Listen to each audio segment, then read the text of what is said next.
Gloire au Seigneur Jésus-Christ. Bien-aimés, ce tout enseignement est relatif au premier épisode que j'ai intitulé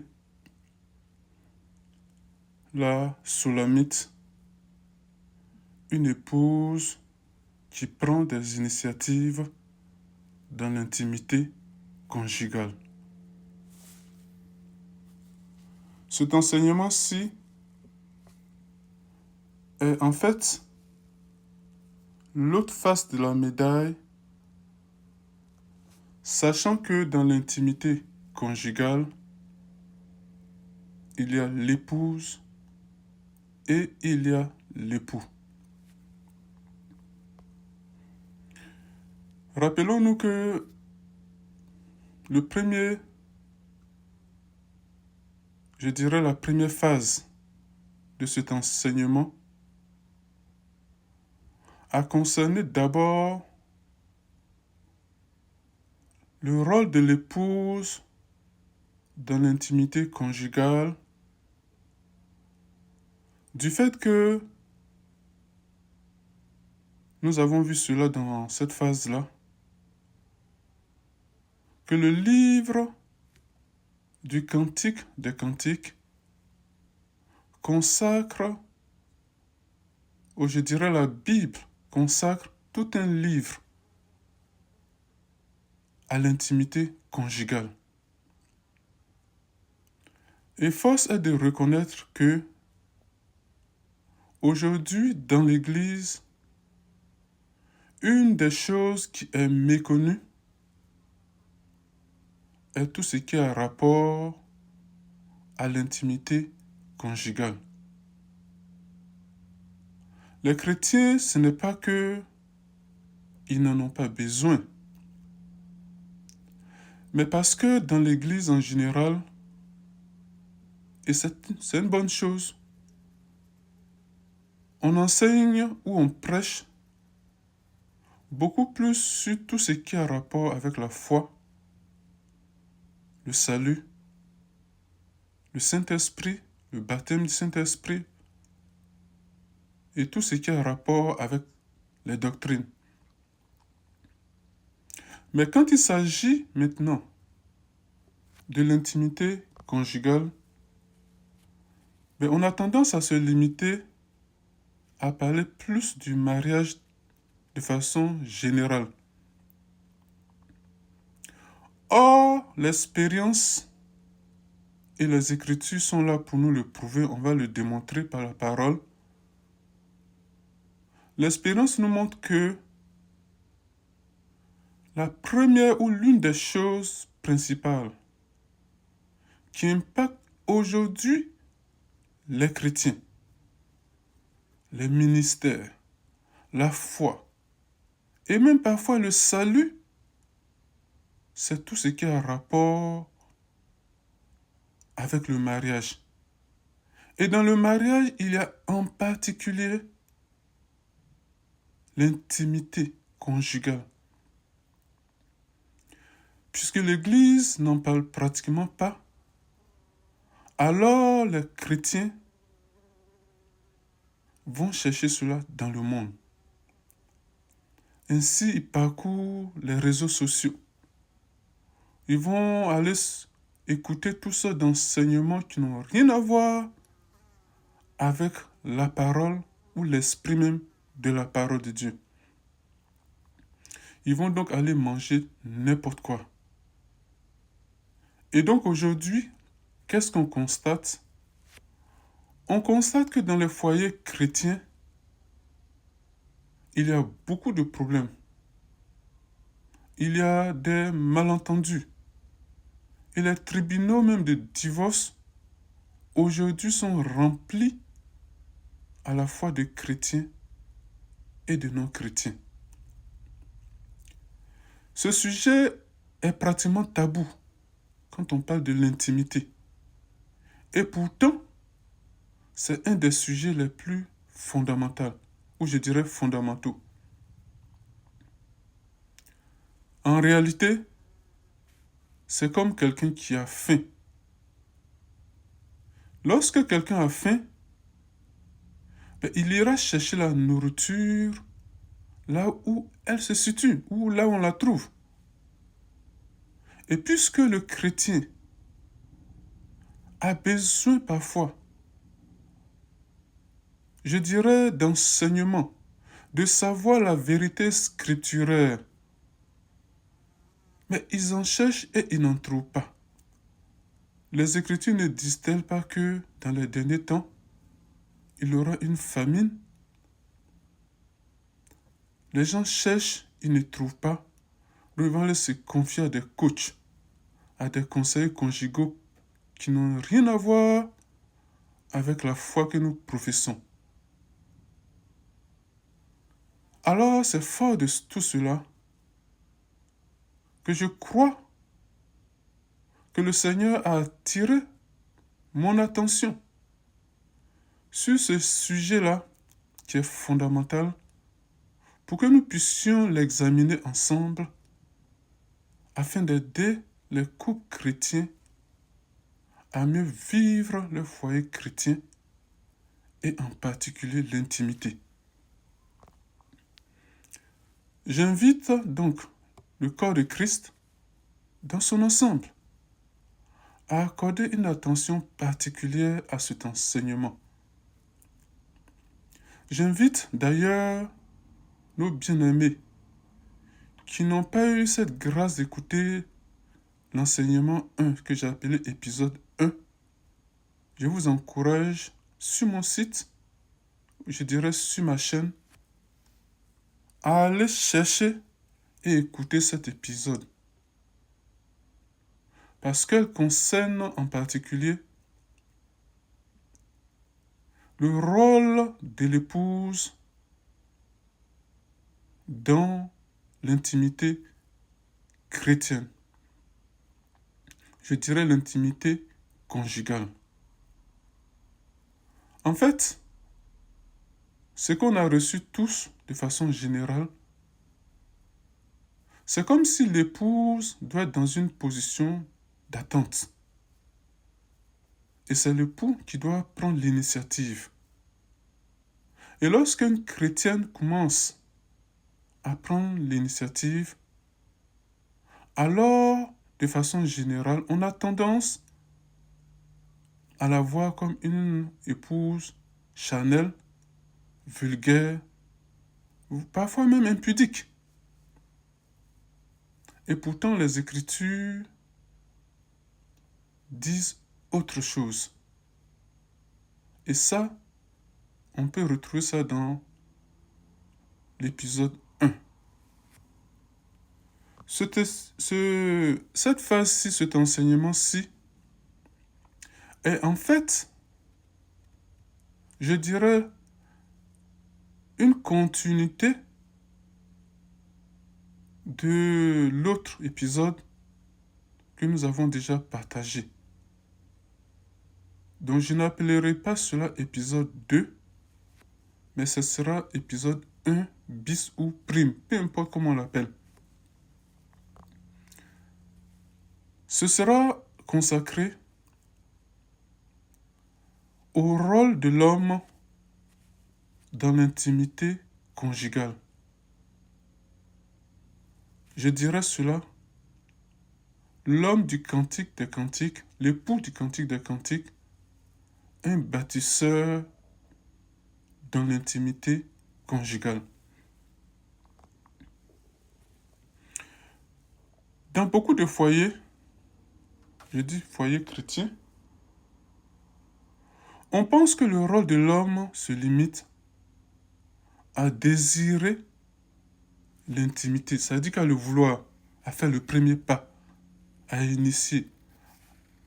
Parfois même le monde, puisque c'est du monde que la plupart du temps, on a tendance à trouver les informations ou les enseignements. Ce qui est contraire à l'Esprit de Dieu. On ne dit pas que tout ce qui est dans le monde est forcément négatif, mais il y a toujours un piège en arrière. Alors, ce n'est pas là-bas qu'il faut aller chercher à savoir ce qui est bon pour l'enfant de Dieu. Alors donc, comme je le disais, on a tendance à croire que le rôle de l'homme se limite à désirer l'intimité ou à en prendre l'initiative. Pourtant, dans le cantique des cantiques, l'époux fait beaucoup plus que cela. Et on va l'appuyer par la parole, tout ce que je dis. On va voir que dans le cantique, on voit un époux qui parle, un époux qui rassure, un époux qui admire, un époux qui cherche son épouse, un époux qui va créer un climat où l'amour peut s'épanouir. En fait, le cantique nous montre qu'un mari ne doit pas seulement rechercher l'acte conjugal.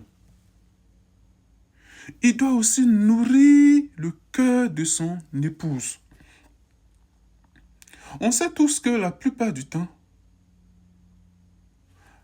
l'époux chrétien a tendance à croire que ce sont les gens du monde qui doivent faire ces choses. Et on a tendance par orgueil ou par méconnaissance, ce qui confirme la parole, faute de connaissance mon peu périt, que nous ne devons pas trop exprimer ce qui se trouve dans notre cœur. Et ça fait que l'époux souffre en silence. Parce que le Saint-Esprit a ordonné autre chose, mais c'est faute de connaissance que l'époux ne le manifeste pas. Cet enseignement-ci va venir rectifier cette pensée qui est contraire même à la parole. L'époux qui ne cherche que l'acte conjugal et qui intériorise ses sentiments alors que le Saint-Esprit ordonne autre chose. Cette affirmation-là est grave. Mais frères et sœurs, on va l'appuyer par la parole. La première chose qui frappe dans le cantique, c'est la fréquence avec laquelle l'époux exprime son admiration. Prenons quelques versets comme ça pour appuyer cela. Cantique 1, verset 15. C'est l'époux qui parle. Que tu es belle, mon ami. Que tu es belle. Cantique 4, verset 7. Tu es toute belle, mon ami, et il n'y a point en toi de défaut. Waouh! Cantique 7, verset 6.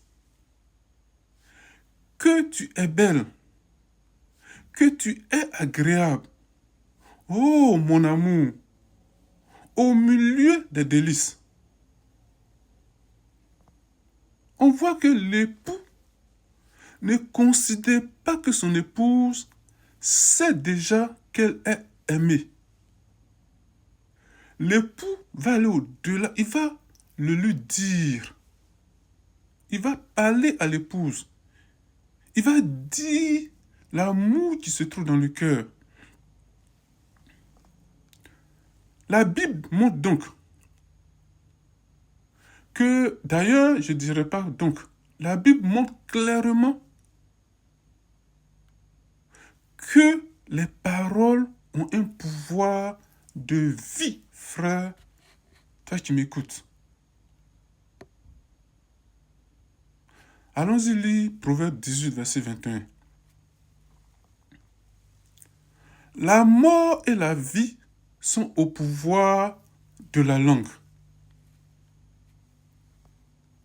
Un mari donc chrétien ou biblique, je préfère dire cela, un mari de la parole de Dieu n'est donc pas seulement appelé à aimer son épouse intérieurement.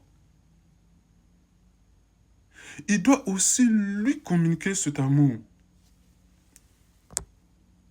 Rappelons-nous ce verset. La mort et la vie sont au pouvoir de la langue.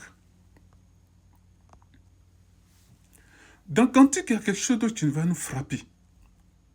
L'époux rassure son épouse.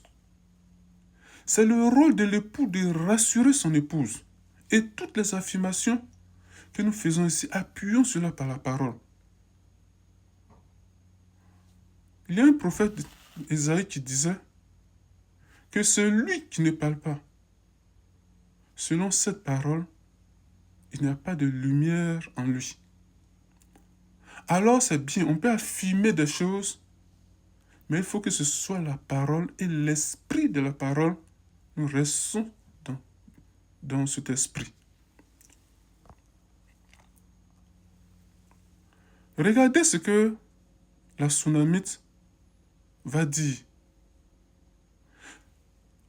Elle démontre dans ce qu'on va voir qu'elle a plusieurs moments de vulnérabilité, d'insécurité même. Prouvons-le par la parole. Elle va dire dans Cantique 1, verset 5. Je suis noire, mais je suis belle. Pourquoi elle dit cela? Je suis noire. Pourquoi elle affirme qu'elle est noire et elle ajoute qu'elle est belle? C'est un moment de vulnérabilité de cette épouse. Plus loin, elle exprime aussi ses craintes et ses luttes. Mais regardez l'époux. L'époux ne l'écrase jamais, absolument jamais. Au contraire, il la valorise continuellement.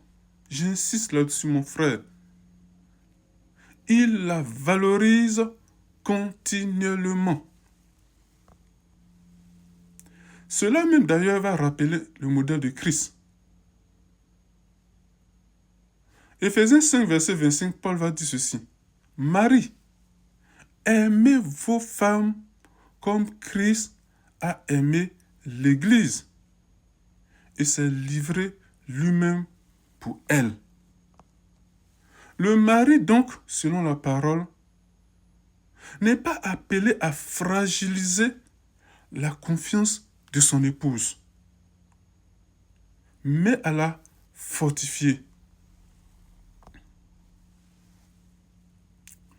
L'époux prend lui aussi l'initiative. Rappelons-nous que dans la première partie, on a parlé des prises d'initiative de l'épouse.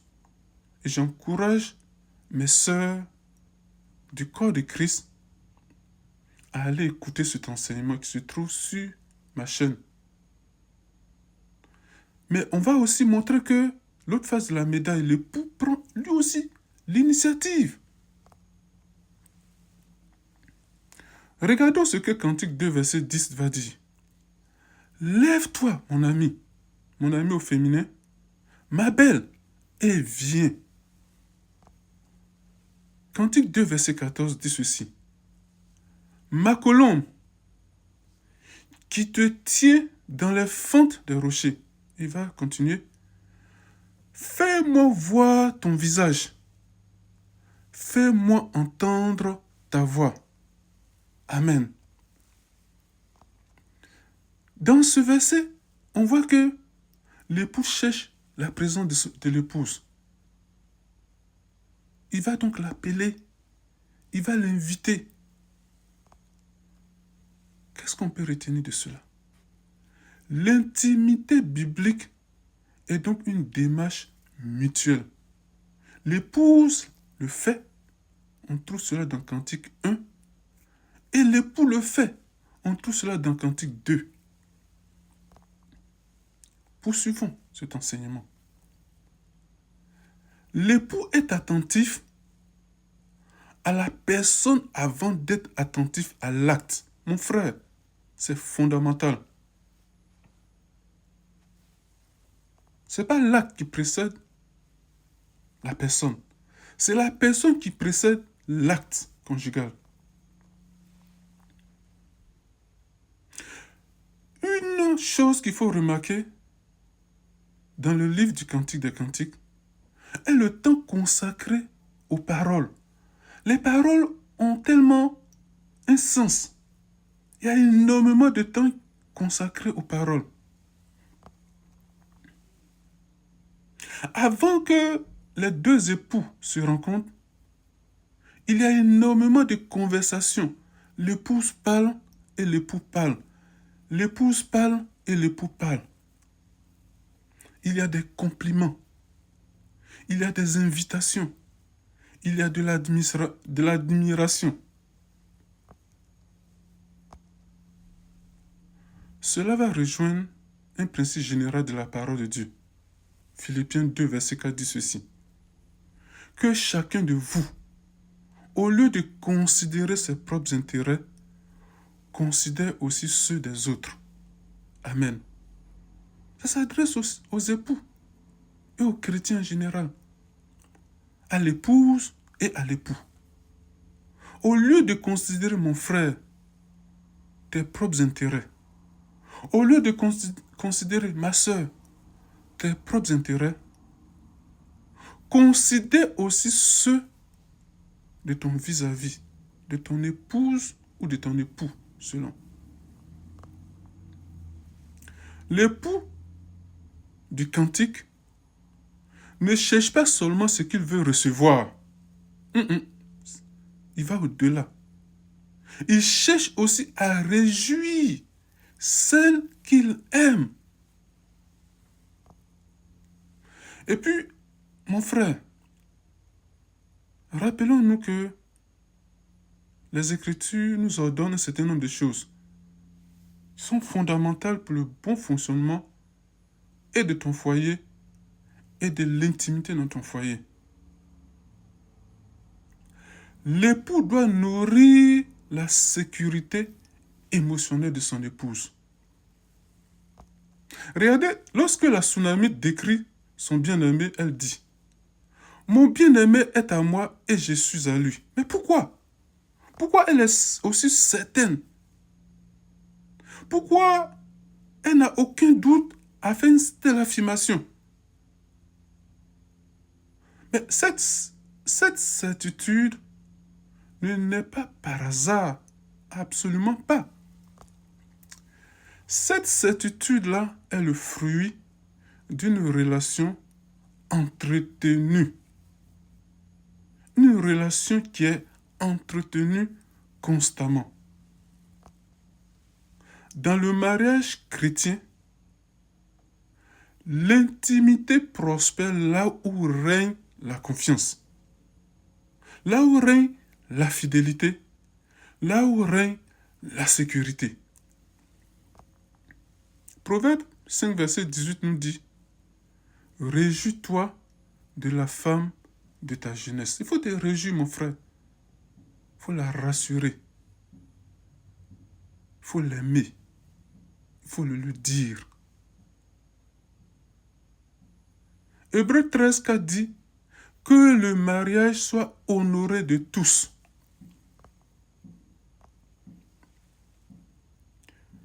L'époux, l'homme, doit vivre avec compréhension. Pierre ne dit-il pas dans 1 Pierre 3, verset 7. Marie, montrez à votre tour de la sagesse dans vos rapports avec vos femmes. Le mari chrétien doit chercher à comprendre son épouse, ses joies, ses peines, ses inquiétudes, ses besoins. Il faut être attentif à tout cela.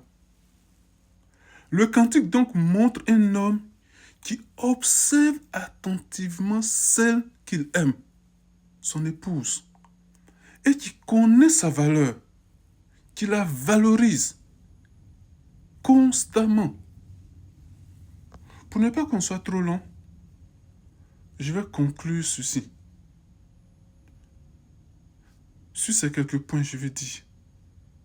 Le Cantique des Cantiques présente un équilibre remarquable. L'épouse participe activement à l'intimité conjugale. On ne parle pas d'un devoir conjugal passif. Mon mari en a besoin. C'est pas cela. C'est un amour qui est donné. L'époux aussi ne se décharge jamais de sa responsabilité. L'époux va nourrir l'amour par ses paroles. Il va valoriser son épouse. Il va la rassurer. Il la recherche. Il l'invite. L'époux, écoutez, l'époux crée un climat où l'amour peut grandir. Ainsi donc, selon la parole de Dieu, l'intimité conjugale n'est ni la responsabilité exclusive de l'homme, ni celle de la femme.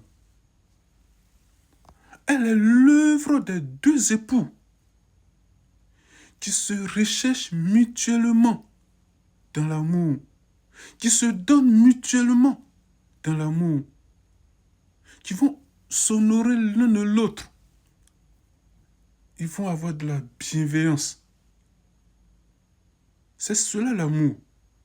C'est cela le mariage chrétien. C'est cela l'intimité.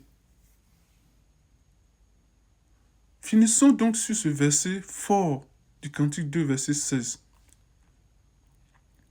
Mon bien-aimé est à moi et je suis à lui. Est-ce que quand tu t'assois, mon frère, ou bien est-ce que quand tu t'assois, ma soeur, tu peux dire cela à ton époux, si c'est l'épouse, ou l'époux peut dire cela aujourd'hui à son épouse? C'est l'épouse ici qui le dit. Mon bien-aimé est à moi et je suis à lui. Elle a une confiance totale. Elle l'aime. Pourquoi? Parce que cet époux-là entretient cet amour. Elle est rassurée. Donc aujourd'hui, nous allons arrêter là. Permettez que je termine donc par la prière. Pendant que chacun de nous médite sur les paroles de cet enseignement. Seigneur notre Père, je ne fais que professer les paroles que tu as mises dans ma bouche. Fasse que, Seigneur, ces paroles soient vie dans le cœur, dans l'âme, dans l'esprit de tous ceux qui l'entendent ou qui vont l'entendre. Et qu'en cela, toute la gloire te revienne. Glorifie ton Saint-Nom, Seigneur. Au nom de Jésus-Christ, merci Seigneur. Amen.